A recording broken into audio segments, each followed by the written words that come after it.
welcome to Playwright, a podcast about creating and sharing new ways to play. My name is Ryan Heyman. You can call me H. And I'm Ryan Quintel. You can call me Q. So Q, how have you been lately? We've been kind of cooped up inside, doing our civic duty. Well, in true playwright spirit, H, I'm looking for new ways to play. So I downloaded Doom Eternal. I was so turned off by the requirement to create a Bethesda account just to get into the game. I just want to play the single player of this stupid thing, Bethesda. Please take note that I was like, you know what? I'm not going to play this. I'm going to try and ask for a refund. I'm not even that excited about it as much as I love Doom 2016. And so I started talking with people and going down the rabbit hole as I have bought the stuff before, but have yet to use it to play Dungeons and Dragons. I'm really interested in this. I've never done that. Do you start with, do you just need the book, or do you need, I guess you need special dice, but do you need any like board or figurines or anything? Well, I think the biggest hurdle to overcome is you need other people. Yeah. So I think like that's, at a time of social distancing, what a better opportunity. Yeah, so you need people. So in this time of social distancing, I thought this might be a good way to get some human contact in my life outside of just, you and my wife are basically the people that I'm talking to. I guess my family. Just the necessities, Just the necessities. I hope you know, and I hope you feel great about being a necessity of my life. So how's the Dungeons and Dragons journey coming so far? Have you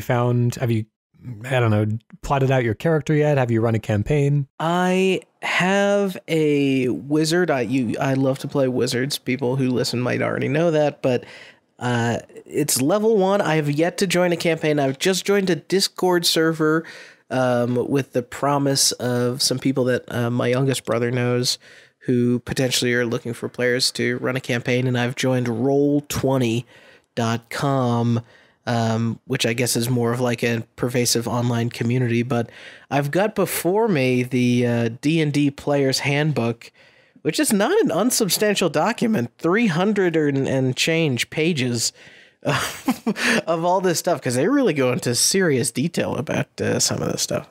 Interesting. So I guess you probably don't have any stories to tell at this point yet, but we can probably look out for that in upcoming episodes. Yeah, I hope to A, share stories, and B, if you're a listener and you know of a group that needs a new player or something like that, please reach out to me at Ryan Quintel on Twitter. And I would love to join if you would like to have an additional player. So let me know. Must be able to work remotely. That's right. I've got Discord. I've got Slack. I've got almost anything that you can imagine communication wise. So let's go into some game pitches today and come up with our own campaigns. So Q, you're going first. What are you going to bring us? So this week I want to pitch a wave-based cover shooter, but here's a little twist on it. The cover is assembled of the bodies of the fallen enemies on the battlefield. So in between rounds of handling, and maybe during even rounds of handling these waves of enemies, you're able to kind of pick up bodies Hitman style, deposit them on top of each other, stack them into really gross, squishy walls of cover, basically carve out your own battlefield, funnel enemies through, all with this sort of interactive, let's call it bio-engineered medium.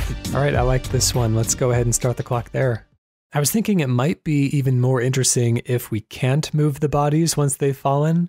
It almost makes this kind of like American football in a way, where if you're trying to if there are two opposing forces kind of like moving towards the other person's end zone, so to speak, wherever somebody gets shot is essentially building a piece of cover closer or farther away from the enemy camp. And so, if somebody gets shot way back in the line, then that is a safe place to be right up on the enemy line, which is, an advantageous place for your team to try to advance to. But if they make it past your kind of line of scrimmage, as it were, then they have an advantageous spot, and it's kind of like moving that front line, so to speak. And it's I just like that kind of like the back and forth there, and the risk reward also of incentivizing you to shoot the person who's farthest away from you, which is the most difficult shot, has the highest reward, versus the people that are right on you. You stand to gain very little, but they're easier shots and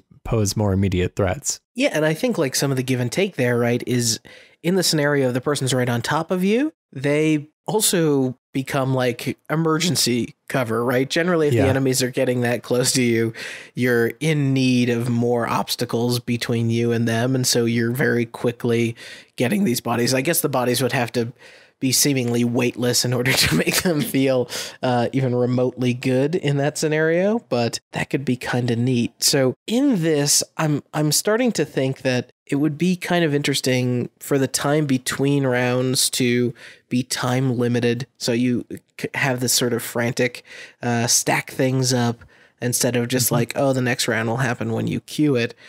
But maybe because we're dealing with not like a more durable material, I think you could also do like explosions and stuff blowing away cover. It's the like grossest version of destructible cover in a game. Yeah, I was thinking like what would make like interesting cover and enemies. Thinking like maybe each enemy could be like a big blocky rocky like a golem type of creature, or almost like those like those big square ghosts in Luigi's Mansion. Well, if you killed one of those, I mean, obviously it's a ghost, and so that time is already kind of come and gone, but something kind of similar proportions, then it could easily just fall on its face and become a little like chest-high wall. I can see that happening. Or potentially like in the Worms series, whenever you kill one of the worms, a little tombstone pops up. A kind of comical take on it, but a way that you can justify somebody dying and then essentially being planted as a piece of cover. That's interesting. I do like the idea of fighting these golems, or even if you do have, because I'm in my mind, this could have an Evil Dead level of just ridiculous, squishy, squirty, bloody grossness. And I like the idea of like armored enemies as well, just by nature of the fact that they have armor. You might want to make sure that like there is one armored enemy per body pile cover. I don't know any better non-gross way of saying this, but you throw in armored enemies to make sure that a cover has like additional bullet resistance or explosion resistance, that sort of stuff. And maybe even as cover is destroyed, you get some sort of way overpowered melee by taking somebody's leg and just start whacking people with it, and you just balance that so that's like a huge amount of damage for some reason. I guess the thing about like stacking bodies and making cover out of that, like I feel like cover shooters are very binary things in a way where, you're either in cover or you're not. And if you kind of have to guess whether or not you're fully covered, then I mean, there's fun elements of that in stealth type games, but it's just, I guess it feels like you want to know whether or not your person is covered. And if you're stacking like flesh and blood enemies, and if there's any kind of physics system in play, then they introduce that level of uncertainty that might kind of work against any strategic elements. Yeah, maybe you need to do something like you need at least 3 bodies or something to equal like one thing of cover, and then it's roughly like 5 or 6 feet across. But I think you could also, like, if you have a battlefield that's constantly being strewn with enemies, like we'll say the rules are like 1 enemy you can actually step over, 2 enemies or 2 bodies you would trip, 3 are actually like the minimum for cover. And then you could go like 4, 5, 6, and then you're starting to build like a wall where you could stand technically and be in cover. And now one of the things, like in the Division, when you have certain abilities that you queue, you can kind of be in cover and also command something else. So maybe you're able to have some abilities where, oh God, or maybe you can throw one of these bodies on a little remote controlled drone or something like that and create a distraction. I mean, real Weekend at Bernie's stuff here. I don't know if I've ever seen kind of puppeting around a fallen enemy to try to disguise them as a living threat coming towards the enemy side. Yeah, if it was a PvP thing, I would like putting the body on, essentially making a scarecrow with a fallen enemy. You could even give it a nameplate and like a fake little health bar. So as it gets sent out there, people are like, oh my God, is that a player coming at me or whatever? You could also do the sort of like things that you've seen in movies where maybe if you can step over a single body, you can like affix a sensor or an explosive to a body. So if it is a body, you're essentially laying like a minefield down that is hidden underneath some of these fallen enemies. I like the idea of everything really being killable, blow-upable. Like, I mean, aside from like the floor, like the environment is almost fairly bare, except for one or two major like set pieces in a map, and then somebody like, even as like while a match happens, if you get somebody down low enough in health, you can grab them and then they're like a human shield, and that's the only way to have armor and that sort of thing.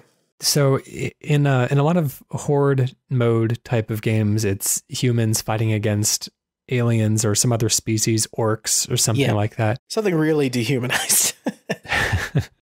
Would you want to kind of maintain this level of distinction between the characters and non-playable characters, or would you want it to be more of a maybe you can even kind of choose whatever race you want to play as? Yeah, I like that idea, and then you have different races, and that gives you different access to not only weapons, but the things that those races know how to do. So like if you had it kind of fantasy based and you had orcs or something that could, you know what, I didn't mean to say orcs. Like if you had demons and demons could possess fallen bodies, and like that's an ability they have, or you have like some high technology aliens that can send out electrical pulses, or they've got special technology, or you have the humans that are doing like guns and explosives and that sort of stuff.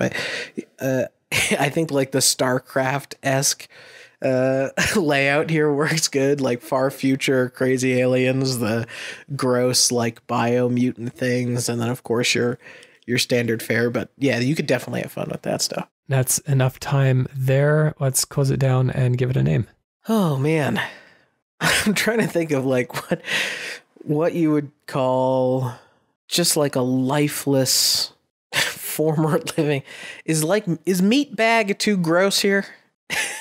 That could be fun. I mean, I don't know of any other game that uses that name. Meatbags. What do they call the like it's just like cold storage or something, to have like the warehouse full of like dead cows on hooks. The meat locker.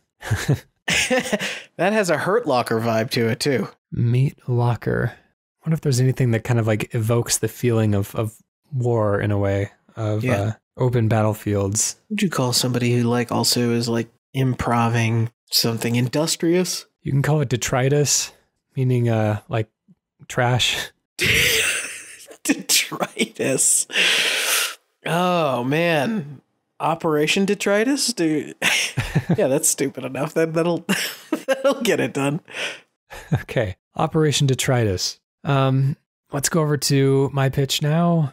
So I know that we talked about evolution type of games before, inspired by Spore and other similar games like that. But how about something that is very kind of like quick and easy, Reigns-like evolution game, where basically you're given a species and you have to kind of guide it to viability, but every decision that you make is essentially maybe between two very similar versions of the creature, or maybe it's you're just given kind of a list of pictures, and you have to kind of either swipe left, swipe right on which ones end up surviving, and the changes are minuscule, but over time the the hand of evolution eventually does come through, and these little features that you might have selected in past generations end up paying dividends down the line, or maybe have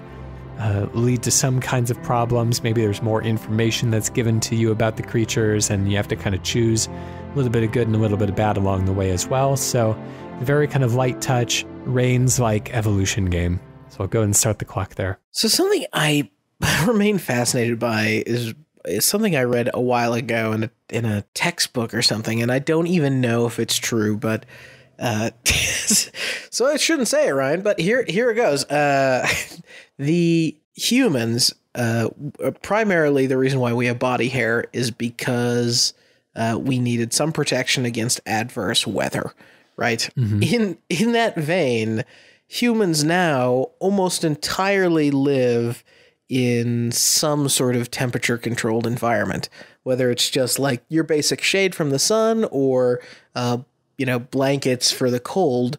So the need for body hair is technically vestigial, right? So maybe in an evolutionary future, we are these weird, smooth flesh beings. And I do like the idea of swiping. Maybe it's like a body part, but maybe it's also like the way that this species lives and the things that they prefer.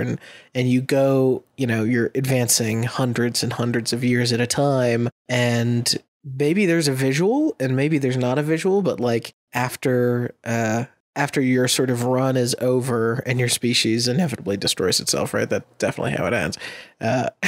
That you get some actual visual, like a little timeline animation of like the years that things changed and like what the creatures were looking like over that time. So you get this kind of like fun animatic recap. Yeah, like fast motion type of thing. Yeah. Most of all, the thing that I want to demonstrate is how small the changes are from generation to generation when you're talking about kind of macro evolution, and how, subtle everything can be. And I am interested in some of those kind of evolutionary dead ends or features that might have been useful before, but due to changing circumstances, ultimately don't end up leading to anything useful. So, what other kinds of, do we want to allow you to kind of flip a card over and have stats on the back, or have more kind of written descriptions about these creatures? Do we want to keep it pretty light and breezy? Like, what are we thinking? And how much storytelling can we do in between generations?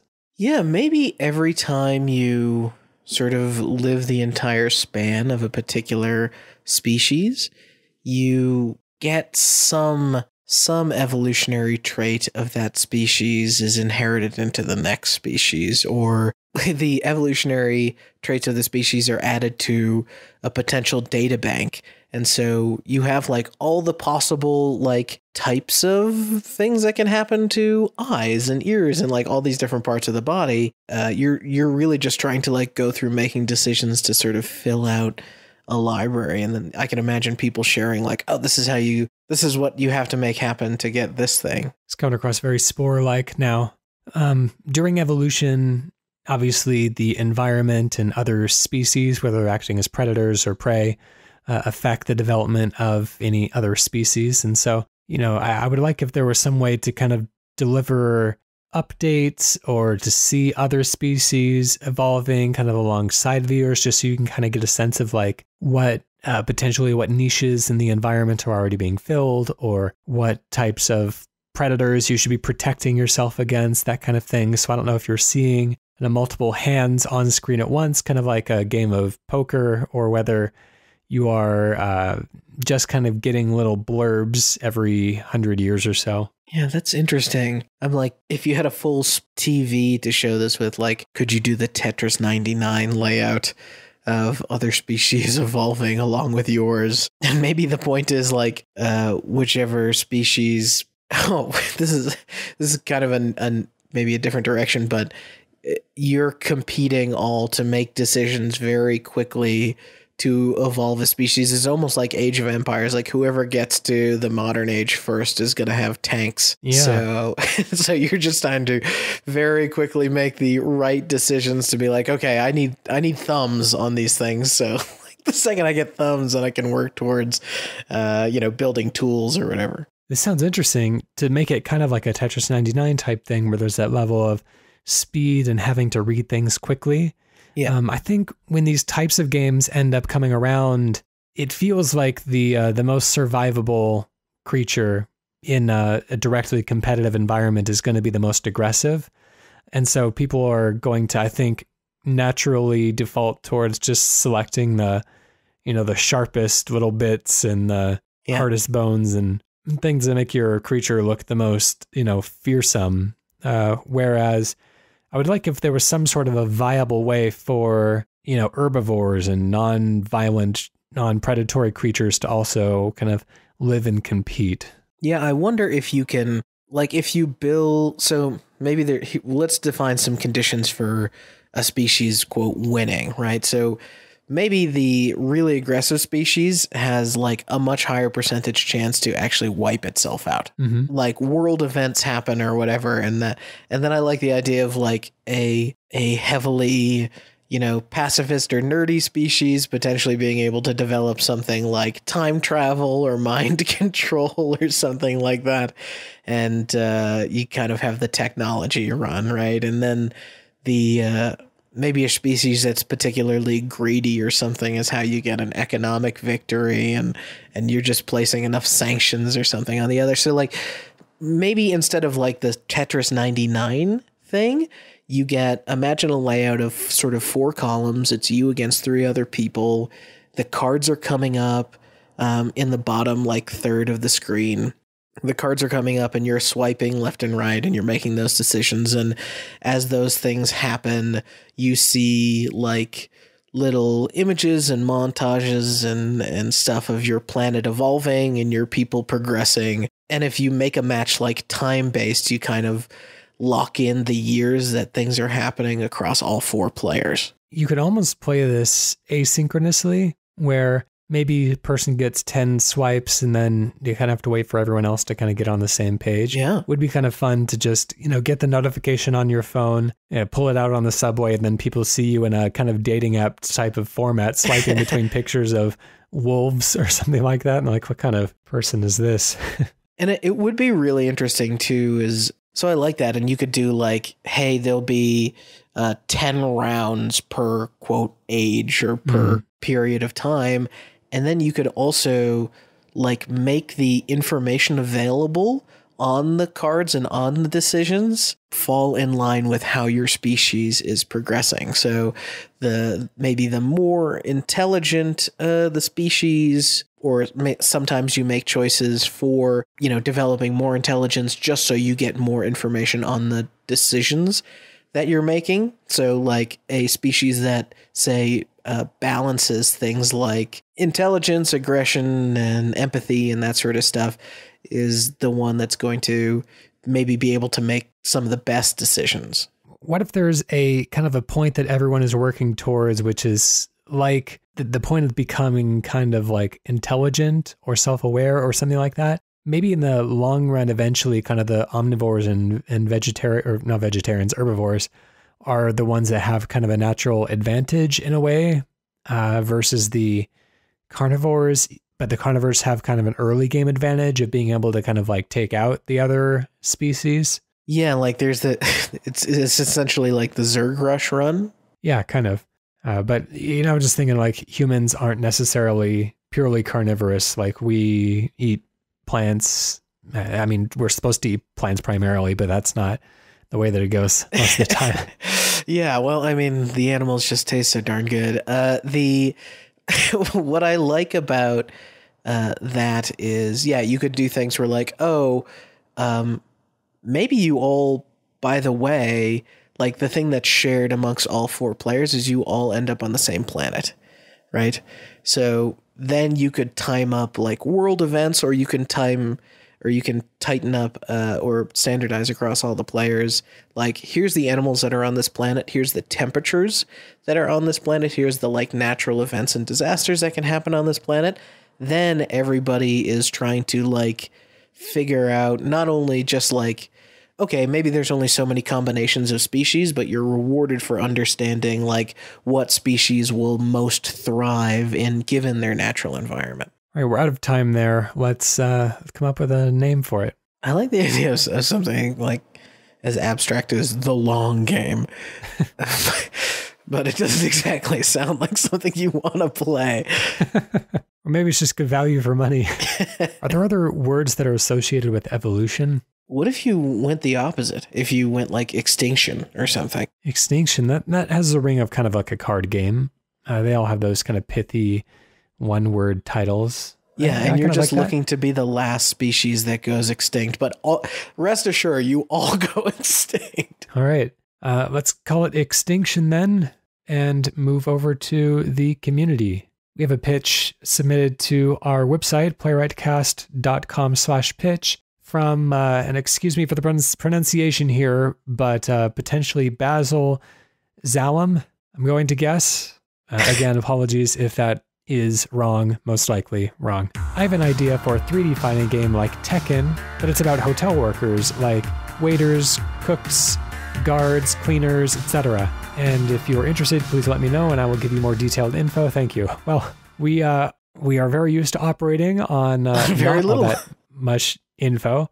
So I guess especially seeing as there was no return address left on it, we're just going to have to go with that and see what we come up with. All right, starting the clock. Let's clean the hotel. Yeah, I like the idea of to use a term like a more normative fighting game. Like all fighting games are based on people with like extraordinary abilities, and so what would it be if you made these things very grounded? Like what tools would you have access to and that sort of thing? Let's so this was kind of pitched as being a 3D fighting game. I think, it's easy enough to imagine anyone just kind of like throwing down the mop and starting to fight. But like, what could be a fun way to approach this in kind of like a fighting game like way, but in a way that also, let's mix it up a little bit. Let's make, the reduction of life bars not necessarily be the end goal. Let's work in this kind of hotelier aspect. Have you ever played the fighting game Destrega? No. So this is I'm proving my old mandom here. This is a Super Distrega, and I think it was on the PlayStation 1. I remember a PlayStation 1 demo disc and playing a lot of Destrega on that and then renting it multiple times, but it was probably not an all-time great fighting game, but one of the things that it did interestingly was it was one of the first times I experienced this kind of large battlefield one-on-one where players could really run very far away from each other, and they had abilities that were homing or semi-homing projectiles to get there. But what if we blew out the concept of you can kind of with the left joystick run around almost like an action RPG as you fight each other, but you're doing so in the space of a hotel. And so if you're a cook, if you can get to the kitchen, there's all sorts of tools there that you have access to that you know how to use. And the same thing for the sort of other professions there. The cleaner can get to the janitor's closet and have access to all sorts of fun stuff. This is interesting. I've seen 3D fighting games that have kind of a not quite a platforming focus, but have a little bit more mobility, like the Naruto games and Jump Force have more of kind of a like 3D running around, but it's usually like a flat, empty arena. I know that Power Stone on the Dreamcast has some variance in the levels of the ground, and it's a little bit more Smash Bros in that type of way. Yeah, I assume there's probably a more contemporary example than Destrega, but Destrega singularly sticks out in my mind. I don't know why. I was thinking like, I've never seen a fighting game that has like an actually like explorable 3D environment that you can run around in like it was a Hitman level or something like that. Obviously not something that big. You want to keep it a little bit more contained.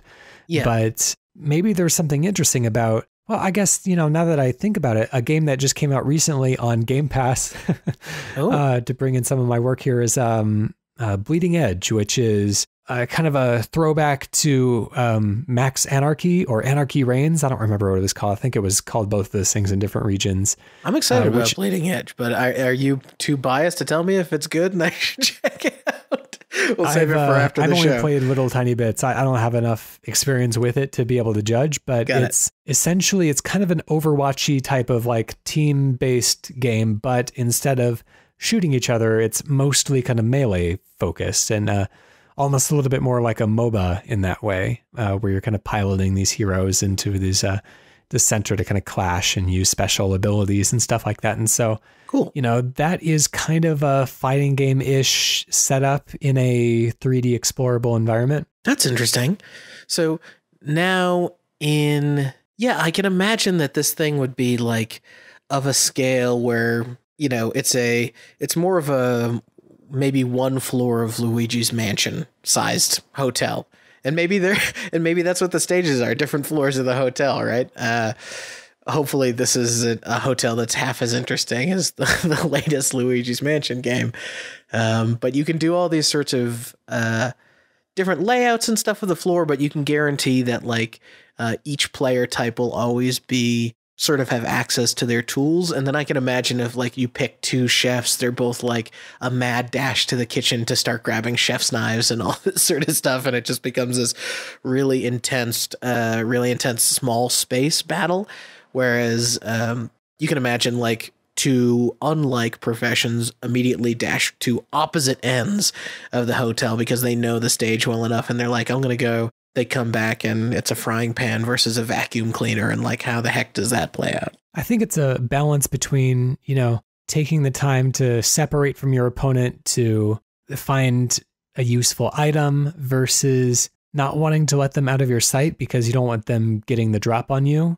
Because eventually one of the two of you are going to have to go looking for each other. And if you are, somebody could be kind of hidden in such a way that if you open a door, they would be able to kind of like swoop in on you unseen. I like the idea too of playing with and pushing the genre a little bit to the way that Metal Gear, like, sorry, spoilers for I think Metal Gear 4, but towards the end of that game, there's kind of this moment where suddenly you're playing a fighting game. I think that's the right Metal Gear that I'm thinking of there, but. The idea of like maybe when you're both running and rummaging through the hotel, it's a little bit more like State of Decay or something like that, where you can actually like knock around things and search cabinets and all this stuff. But it's only once the players get within a certain proximity to each other, the camera sort of pans down and locks in and the health bars appear. And then you're in like almost more of a traditional fighting game mode. Yeah. I like escape always being an option as well. If you want to run away from a fight and potentially try to hide somewhere and, use that to your advantage if the face-to-face battle isn't going your way. Yeah. And even just something as simple as like, if it takes like 2 solid seconds to open a door, you can open a door, doors stay open, and then like potentially if you need to quickly run out of a room, you slam the door behind you and you know that you're going to get like a 1 to 2 second animation for the other person to slow open the door. So you just create that moment of like, oh, he's running away. I can't quite get to them. And play with the environment in a way that like some things have a certain number of frames of animation and you could use it in frames, right? And communicate it in frames like the way a fighting game would. Are there other games that you think would be kind of a good go-to kind of mentally as we think about maybe like character action games like Devil May Cry and Bayonetta have aspects of being kind of 3D explorable fighting games? I also had to think about Smash Bros in here because a lot of the bigger Smash Bros stages like, the Hyrule Temple, which is kind of one of the fan favorites from Melee and onwards was... that one's interesting because it has so many different like places that all function very differently. And so kind of depending on your character or depending on your play style, you might choose to lure people to areas where you think you might have an advantage. And then, all of a sudden, if you are in that space with the ceiling up at the top of the level versus if you're on that small little island hanging off of the cave entrance at the bottom of the level. Like, there's so many different options are available to you.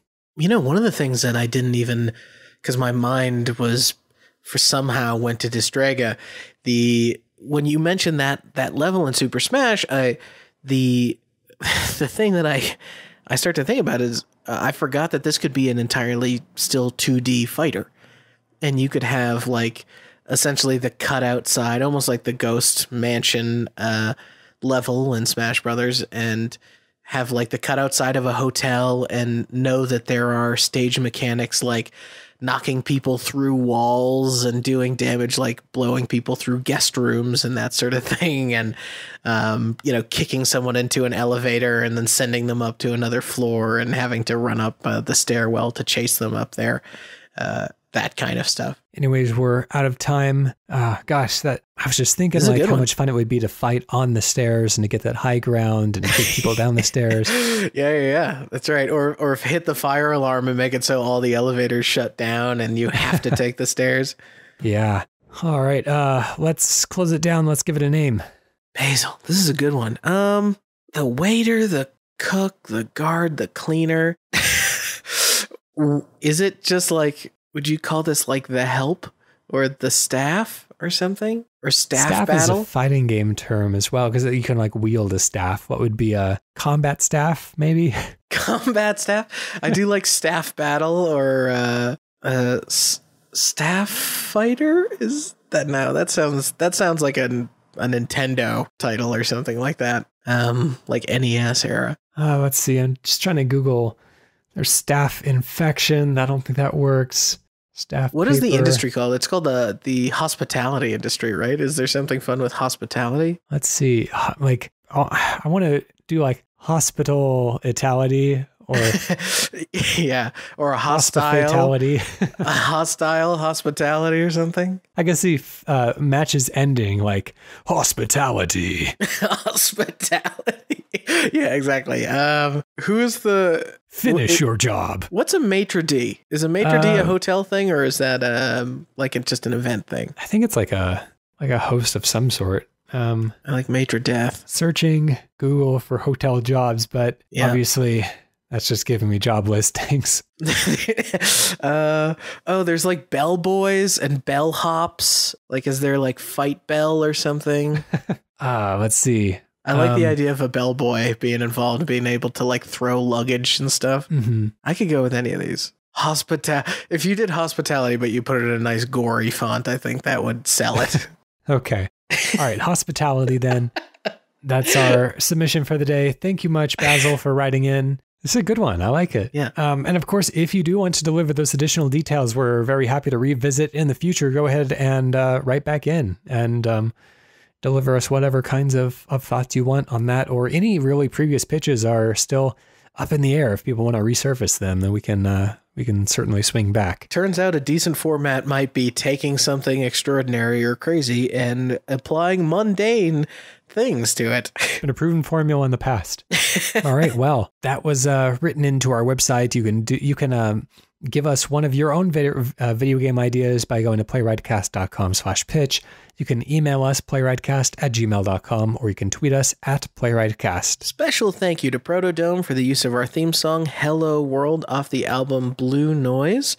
I'm actually going to take 1 second here and quickly plug PROTODOME has a new album called 4000 AD, which I guess is all 1-bit music, which if you are into some really creative sounding digital music, this thing is pretty dope. You should go give it a listen, and go check out the other shows on the Kane and Rinse network, like Kane and Rinse, Sound of Play, and The Sausage Factory, where Chris O'Regan was talking to a guy named Kevin Randino of Spirit Stone Studio about being inspired by Sonic the Hedgehog this past week, which is a really, well, it'd be 2 weeks ago by the time you hear this, but go check out Sausage Factory. It's a great show.